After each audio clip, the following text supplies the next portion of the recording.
शन्नो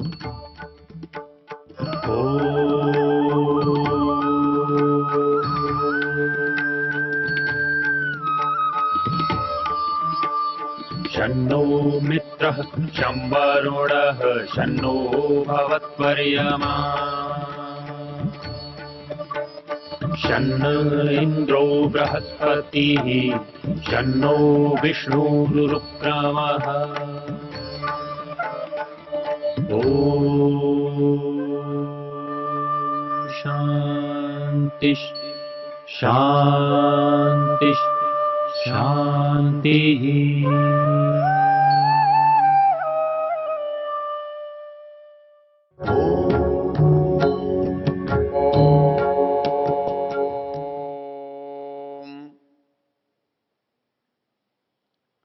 हम देख रहे थे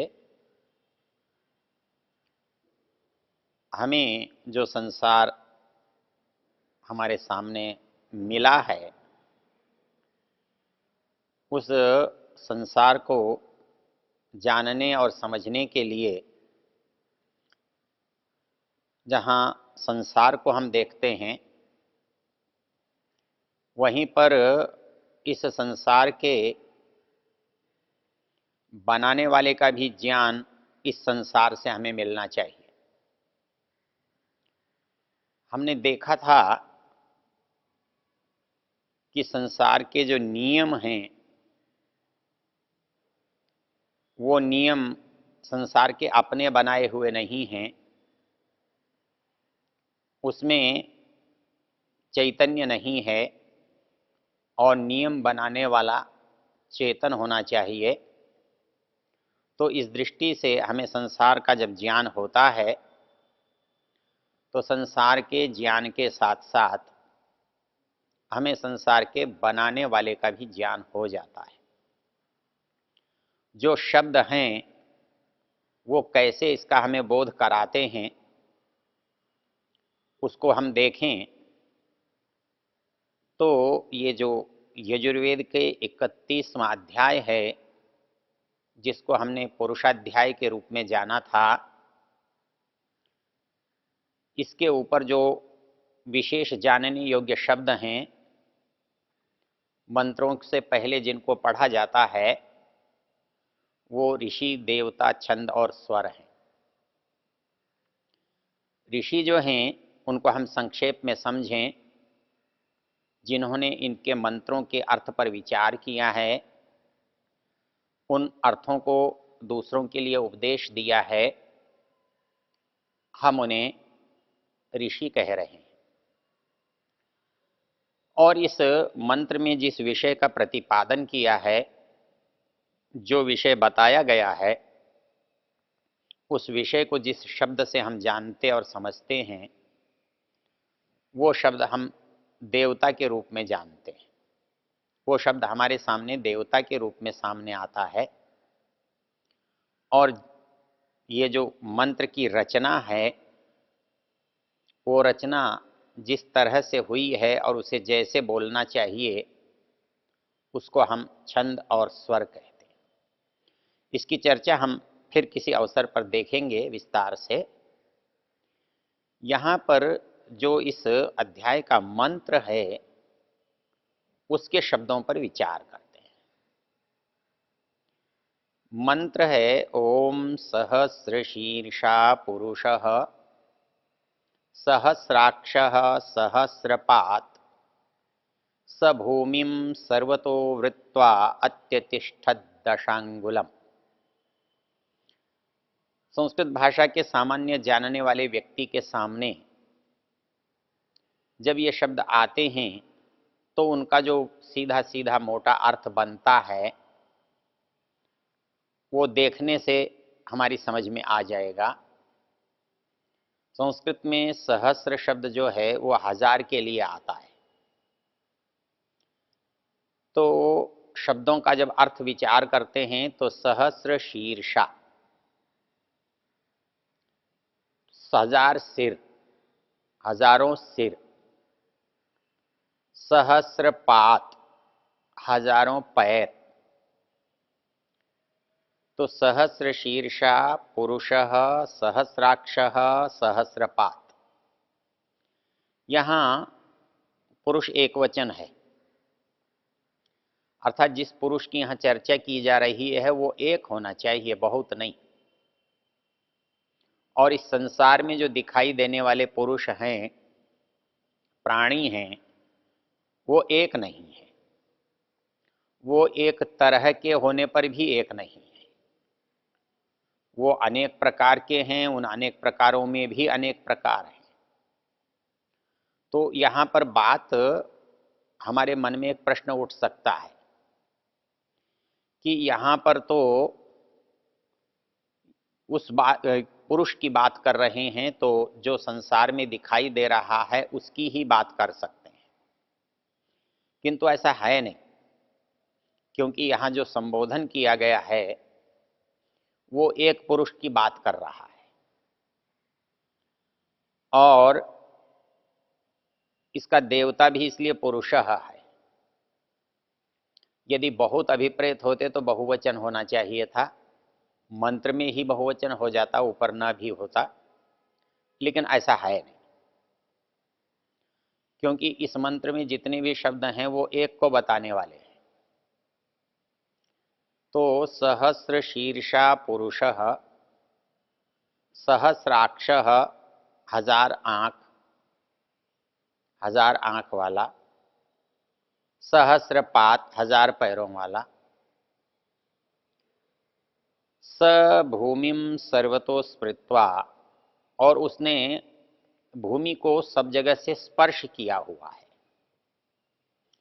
जब हमारे जैसा एक मनुष्य इस संसार पर, इस पृथ्वी पर चलता है, तो वो बहुत बड़ा होने पर भी पृथ्वी के बहुत थोड़े से अंश का स्पर्श कर रहा होता है। स भूमिम सर्वतो स्पृत्वा, वो सब जगह से स्पर्श कर रहा है, और वो दशांगुलम अत्यतिष्ठत, जो भी इसके भाग हैं, अवयव हैं, हिस्से हैं, वो उनका अधिष्ठाता है, उनकी व्यवस्था करने वाला है, उनसे ऊपर है। इस मंत्र पर जब हम विचार करेंगे तो सहस्राक्षः, सहस्रशीर्षा, सहस्रपात, सामान्य लोग जो इसका अर्थ करते हैं कि वो हजार सिर वाला है, हजार पैर वाला है, हजार आंखों वाला है, तो जैसा मैंने निवेदन किया कि स वह एक वचन वाला है, अर्थात वो ऐसा पुरुष होना चाहिए जो अकेला हो। उस अकेले पुरुष की यहाँ पर बात हो रही है। हम संसार में यदि मनुष्य को पुरुष कहें तो भी बहुत हैं, और जिस अर्थ में यहाँ पुरुष शब्द का प्रयोग हुआ है, उपयोग हुआ है, उस अर्थ में पुरुष कहें तो भी अनेक हैं। जैसे संस्कृत में प्रचलन है, पुरी में स्थान में रहने के कारण से हम इसे पुरुष कहते हैं। तो ये पुरी जो है शरीर है, इस शरीर में जो रहता है उसे हम पुरुष कहते हैं। लेकिन संसार में जब हम देखते हैं तो शरीरधारी एक नहीं है। शरीरधारी तो मनुष्य भी अनेक हैं, और प्राणियों के रूप में देखा जाए तो असंख्य हैं, बहुत हैं। तो यहाँ किसी मनुष्य जैसे पुरुष की बात नहीं हो रही है, बात पुरुष की तो अवश्य हो रही है। और पुरुष की हो रही है, इसका मतलब जैसे इस पुरी में जिसकी सत्ता है वो पुरुष है, वैसे ही इस बड़ी पुरी में जिसकी सत्ता है वह भी पुरुष है। इसका जब हम अर्थ करते हैं शब्दों का, तो अर्थ का निश्चय करने के लिए हमें विभक्ति वचन लगाने पड़ते हैं। कोई भी शब्द जब विभक्ति के बिना होता है, समस्त होता है, इकट्ठा होता है तो उसका अर्थ करते समय उसका विच्छेद अर्थ के अनुकूल किया जाता है, अर्थात जैसा अर्थ है वैसा विच्छेद उसका होना चाहिए। या हमें विच्छेद करते हुए अर्थ को ध्यान में रखना चाहिए ताकि उस शब्द के साथ विभक्ति वचन वगैरह वही लगे। तो यहाँ पर हमारे मन में दो बातें आती हैं। जैसे सामान्य लोग समझते हैं कि वो पुरुष है, उसकी 1000 आँख है, 1000 पैर हैं, 1000 सिर हैं। यदि जो सामान्य हमारी बुद्धि में आने वाला जो अर्थ है, यदि हम इसी का ग्रहण करें तो घटेगा नहीं। एक ऐसे पुरुष की कल्पना कैसे करें जिसका सिर एक हो, उस पर एक ही आँख हो। ऐसा पुरुष जिसका शरीर तो एक हो, जिसमें पैर भी एक ही हो। ऐसा पुरुष जिसमें सब अवयव जो हैं वो एक तरह के हों। जो मस्तिष्क में हमारे पुरुष का चित्र है वो घटित नहीं होगा। ऋषि दयानंद सरस्वती इसका जो अर्थ करते हैं वो करते हैं शिरांसि यस्मिन्, अर्थात हजारों लाखों करोड़ों सिर जिसके अंदर हैं। अर्थात वो इन सिरों का स्वामी है, जो सिरों का स्वामी है। और वो स्वामी इस तरह से है कि सारे के सारे जो सामर्थ्य है, सारी की सारी जो शक्ति है बुद्धि की, वो उसके अंदर सिमटी हुई है, उसके अंदर आई हुई है। तो शिरांसि यस्मिन्, जिसमें हजारों सिर हैं, जिसमें हजारों पैर हैं, जिसमें हजारों आंखें हैं। तो आंखों का सामर्थ्य जिनमें है या सामर्थ्य वाले जहां हैं, तो वह ईश्वर, उसकी ये चर्चा चल रही है। तो सहस्र शीर्षा पुरुषः, वह पुरुष उन 1000 सिर जिसके अंदर हैं ऐसा है। अर्थात जिसके सामर्थ्य में 1000 सिर हैं या हजारों सिर वाले जिसके अंदर हैं। तो दोनों से जो अभिप्राय जाना जाता है, समझा जाता है, वो इतना ही है कि उसके अंदर सिर का जो सामर्थ्य है वो विद्यमान है। तो सहस्र शीर्षा पुरुषः सहस्राक्षः सहस्रपात।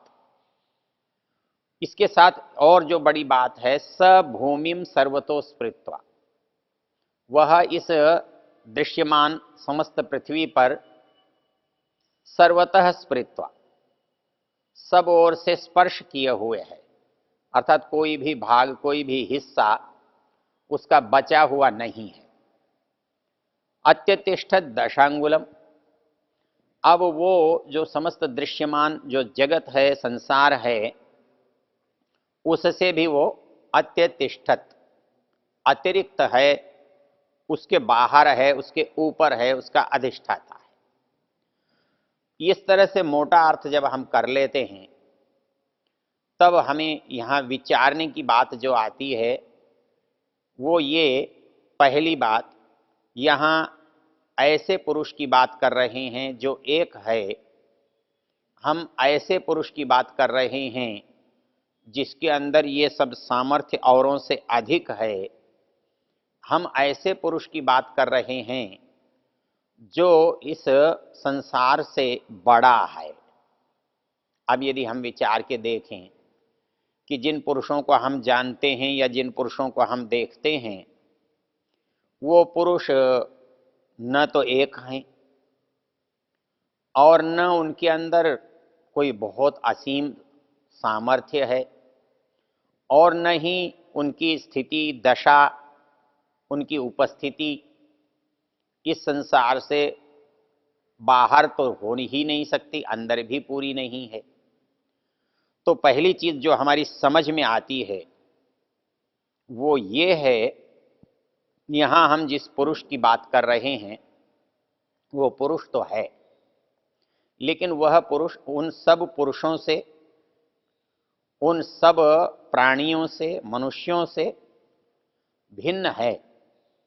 और कितने अंश में भिन्न है? उपस्थिति के अंश में भिन्न है, सामर्थ्य के अंश में भिन्न है, संख्या के अंश में भिन्न है। संख्या के अंश में भिन्न है तो वो एक है, कि बाकी सब अनेक हैं। वो सामर्थ्य के अर्थ में भिन्न है तो हमारे पास देखने, सुनने, चलने, सोचने का जो सामर्थ्य और क्षमता है वो बड़ी सीमित है, और जो सोचने का, चलने का, समझने का सामर्थ्य उसके अंदर है वो बहुत है। और उसकी जो उपस्थिति है, हमारी उपस्थिति देश विशेष में किंचन मात्र है, थोड़ी है, लेकिन उसकी उपस्थिति किसी भी स्थान से कहीं पर भी हटकर नहीं है, वह उसके साथ है और साथ ही नहीं उससे परे भी है। इस बात को जब हम समझते हैं तो हमें मंत्र पर विचार करने के लिए बहुत सारा अवकाश मिल जाता है, बहुत सारी सामग्री मिल जाती है। और ये जो आग्रह हमारे अंदर पैदा हो जाता है सहज भाव से, सामान्य बुद्धि से, कि वो ईश्वर जो है ऐसा है, पुरुष है, तो वो पुरुष होने के कारण क्यों पुरुष है? क्योंकि वह इसके अंदर है, जैसे प्राणी के अंदर जीवात्मा है, इसलिए जीवात्मा पुरुष है, वैसे ही संसार के अंदर वह परमात्मा है, इसलिए वह पुरुष है। और हमारा जो पुरुषत्व है, हमारी जो अस्तित्व है, हमारी जो उपस्थिति है वो सीमित है, थोड़ी है।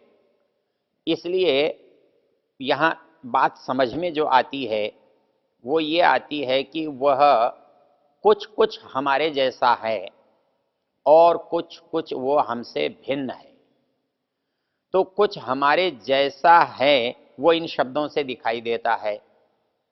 वो पुरुष है, लगता है हमारे जैसा है। वो सिर वाला है तो लगता है हमारे जैसा है। वो पैरों वाला है तो हमें लगता है वो हमारे जैसा है। वो आँखों वाला है, देखने वाला है तो लगता है वो भी हमारे जैसा ही है। और हम भूमि पर हैं और वो भी भूमि पर है तो वो भी ऐसा ही लगता है जैसे हमारे जैसा है, किंतु उसकी जो विशेषताएं बताई हैं उनसे वो लगता है कि वो हमसे कुछ अलग है, हमसे कुछ भिन्न है। अर्थात वो कुछ हम जैसा है और कुछ हमसे भिन्न है। यह बात जानते हुए जब इस मंत्र का विचार करते हैं तो दोनों बातें अलग अलग दिखाई देती हैं और उसका स्वरूप हमारे सामने प्रकट हो जाता है। ओ